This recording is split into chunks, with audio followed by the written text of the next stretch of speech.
for the kind introduction.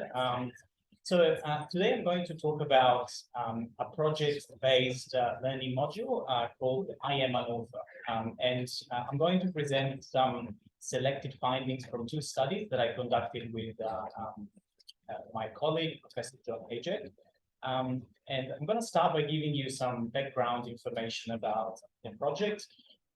It's a project that is addressed to advanced university students of Italian studies. So they operate at level B2, some are at level C1 of the Common European Framework of Reference for Languages. They are based in Melbourne, in Australia, and they are enrolled in a 12-week Italian subject. And the subject consists of 3 contact hours per week. 2 are devoted to culture and conversation, and 1 focuses on language. So the language component of the subject focuses on grammar and the development of writing skills. So we included the project in the language component of the subject as a way of assessing writing skills, a novel way of doing that. So in terms of macro context, Italian is a prominent community language in Australia. The term community language is used to indicate a language that is associated with considerable migration to the country. So there's a very large Italian community in Melbourne. According to the latest census, there are more than 90,000 people speak Italian at home. And so obviously, with this very large Italian community, there's a need for free and easy to access resources in Italian to promote literacy. And so that's how we came up with an idea for the project.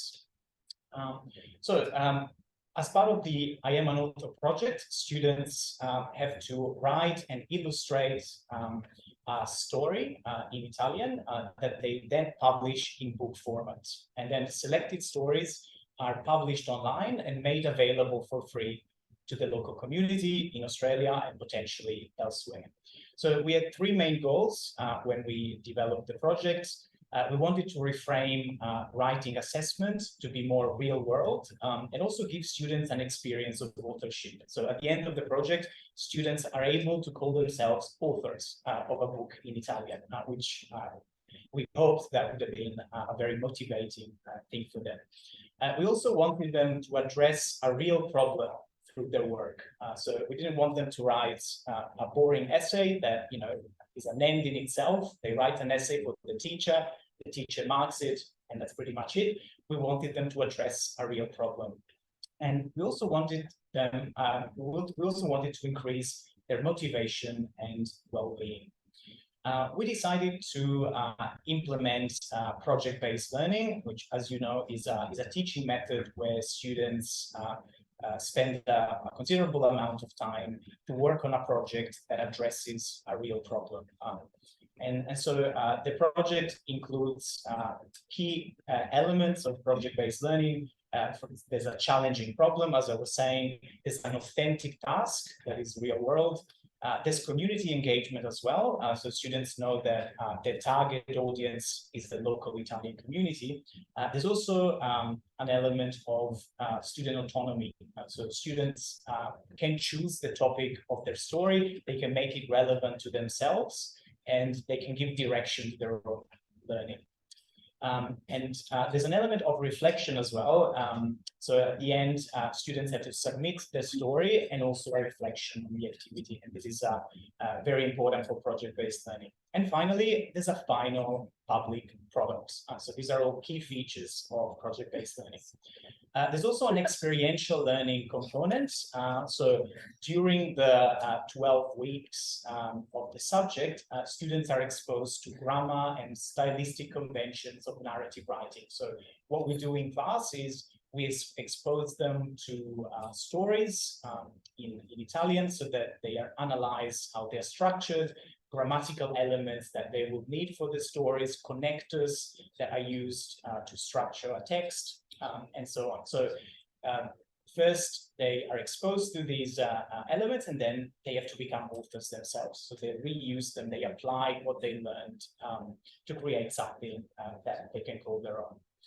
So the goal for the end of the semester is they have to write and print a story of 300, 500 words on a chosen topic. And they also have to illustrate it. So they have to include drawings as well. They can work on it individually or in pairs. And as I was saying before, they also have to include a reflection on the activity. In terms of assessment, these are the elements that we look at when we evaluate their work. We assess them on creativity, on storytelling and adherence to the chosen genre that they're chosen. There's also a mark for grammatical accuracy and for the structure and content of the final reflection. And we spend a lot of time during the semester talking about creativity and what it means to be creative. So when we analyze text in class, we also discuss how they are creative. So in what way, for example, they follow conventions that are typical of fairy tales, for example, and how they instead include creative elements that distance them from what would be expected in that context. So in terms of the theory behind the project, the study, the project draws on the principles of the deep approach to world languages education, which is an approach developed by Touchon in 2014. And the idea of this approach is that it's important to promote meaningful learning experiences in the classroom. So it's important to help learners connect to the language that they're learning, and to view language students as social agents, so people that put their skills to use to do good in the community. This is something that we expected to be very motivating. So telling students that thanks to their language skills, they can actually contribute to the community. It's a skill that is useful. And another important aspect of the deep approach to world languages education is student agency. So the importance of individualized learning driven by personal interest and motivation. So students can write stories that are relevant to themselves. The other theoretical element of the project is well-being. So we had a look at a lot of literature on well-being, which is an umbrella term that includes psychological and identity-related factors associated with successful L2 learning. So we know that well-being, when applied to language learning, brings together a lot of affective factors. So for example, it's linked to motivation, it's linked to sustained investment in L2 learning, it's linked to agency, to self-efficacy, to meaning, to processes of self-realization. And there's evidence that project-based learning impacts on key components of well-being. So for example, it has a clear impact on motivation, autonomy, and self-factors. As I was saying at the beginning of the presentation, we conducted 2 studies to evaluate the impact of the project on students' learning. The first study looked at 3 questions, that you can see here. What is students' perception of the project as an assessment method? Do they like it as an assessment method? What is its impact on the acquisition of linguistic and non-linguistic skills? And what problems did students encounter during the project? The second one instead looked at the impact of the project on students' well-being.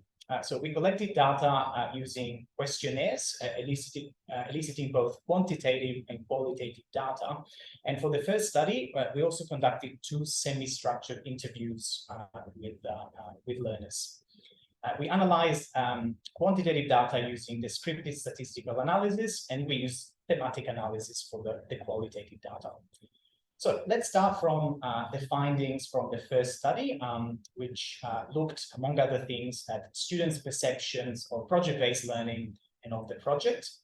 So you can see that the first 2 items in the table looked at general attitudes towards project-based learning. And you can see that the majority of students like learning by doing, and also enjoy doing projects as an assessment method. So in general, there's openness, there's interest in these projects. And when asked specifically about the book project, again, the findings are very promising. the majority of students said that the book project allowed them to do something completely different from what they do as part of their university studies. So there's this element of novelty that is quite motivating. And the short story project was also a fun way to be assessed on what they learned during the semester. And I think the quote here that you can see at the bottom of the slide sums up quite nicely the impact of the project. I think it is very rewarding to see that what you learned can be applied to the practical work and that the work is tangible. So you can actually see what you've learned. So obviously there's a finished product, a product that is personally relevant, but can also be enjoyed by others. So in terms of skills developed, of course, students developed language skills, which hopefully is what we anticipated. But it's interesting that a lot of other skills were also developed. So for example, as you can see, time management, organizational skills, problem solving, critical thinking, and other skills. So in terms of other skills, students mentioned, for example, they learned how to print or how to edit, how to summarize information, how to shorten their stories, and so on. And again, the impact of project-based learning on the acquisition of multiple skills is something that has already been found in the literature. So it's something that we expected. Obviously, students also encountered problems. So you can see that most students found it hard to manage different aspects of the project, which again is nothing new. So when we ask students to work on projects that are very complex, of course, it can be difficult for them to manage many different aspects. Some students also said that the project was too time-consuming. Some found it hard to be creative. But it's also interesting if you ever look at the last problem, that only 1% of the students did not like being given precise directions on what to write.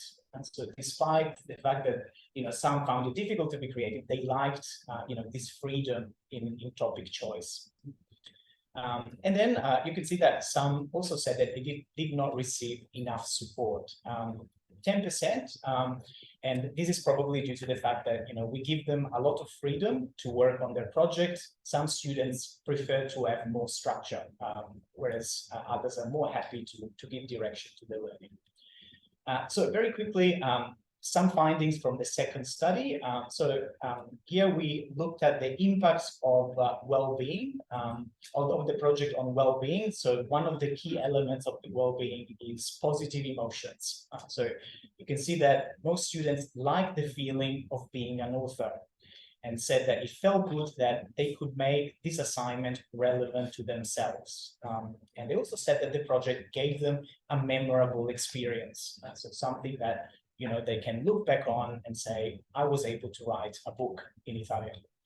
And when we looked at the qualitative data, we saw that positive emotions were often linked to the novelty of the task, the freedom in creative production, and the sense of pride for having created something that could be enjoyed by others and that addressed a real problem. And also, again, the memorable experience of the project. You can see 2 quotes here. This project was a great change from a lot of my other assessments. It was very exciting to be in control of the creative process from start to finish. It's quite fun to realize you can technically call yourself an author. And this other quote, it was a very memorable experience, probably the most memorable assignment in my university journey. I never thought an assignment would bring my family such pride in me, which is also nice that students can share what they've done with their family. And it's not something that they would be able to do with an academic essay. I don't think their family would be very interested in that, but they can do that with an illustrated book in Italian.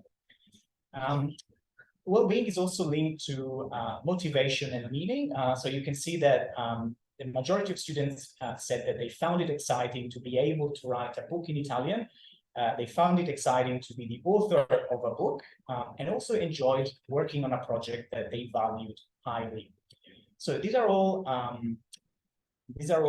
elements that are linked to intrinsic motivation. So intrinsic motivation refers to the desire to expend efforts in working on a task that is perceived as personally relevant.